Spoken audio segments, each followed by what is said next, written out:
Chapter 4, Smoke and Bone. The obsidian gate pulsed, 2 sigils lit now, ash and ember. The remaining paths lay opposite each other, like the final pieces of a ritual that had waited centuries for its reckoning.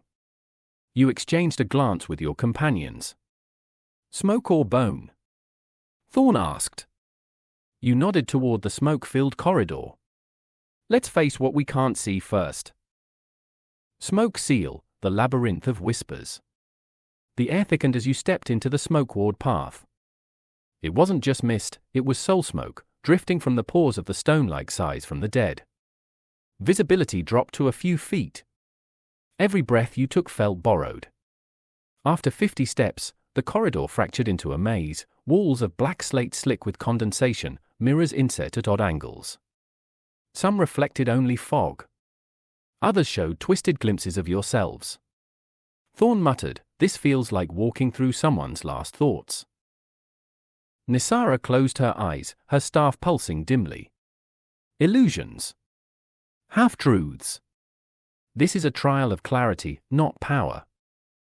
A whisper echoed through the maze, your name. Then Nisara's. Then Thorn's.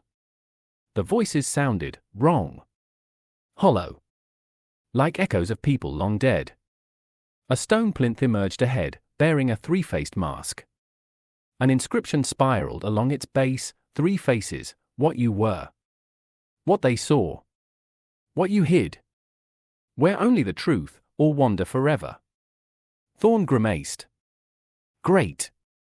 A soul maze and a personality quiz. You each took turns placing the mask over your face. For each of you, the maze shifted, forcing you to face an internal illusion drawn from memory. Thorn saw a younger version of himself in his old gang colors, dragging a child into a collapsing tunnel. He had to admit to the illusion that he chose who got saved, and who didn't.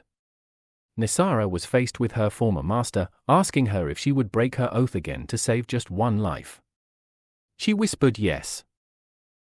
You were brought face to face with a spectral reflection of your mentor, who asked, was it worth it, becoming this? You didn't answer in words. You simply stepped through him. Each answer collapsed a piece of the illusion. The smoke began to clear. The mask burned away on the plinth, and the sigil of smoke lit up in your minds like a third torch. You returned to the gate, marked and quiet. Bone seal, the ossuary spiral. The bone path reeked of decay. The air turned sharp, metallic, tinged with formaldehyde and incense. The walls changed to pale, fossilized stone.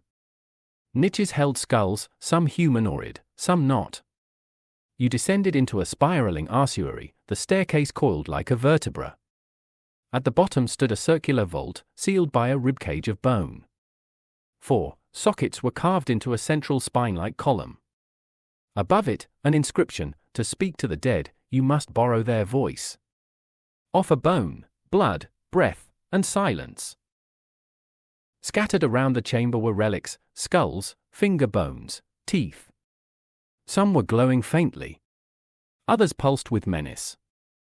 A brittle scroll nearby detailed the ritual, for offerings placed in the right order, or else the cage would close forever.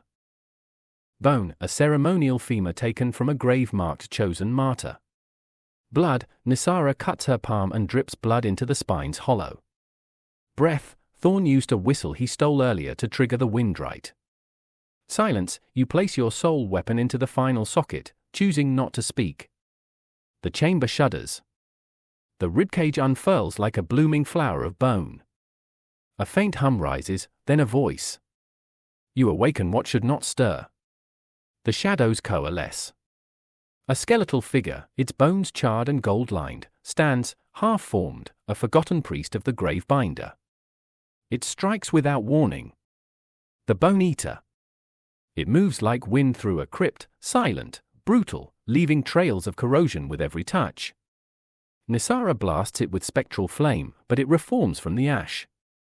Thorn dives for a flank, only to be thrown into a wall by an unseen force. You realize, it's bound not by flesh, but by unfinished rites. The only way to subdue it isn't through brute force. You reach into your pack and grab the Gravebinder's flask, taken from his tomb in the Hollowmere. Inside a preserved breath of consecration. A final funeral rite. You uncork the flask.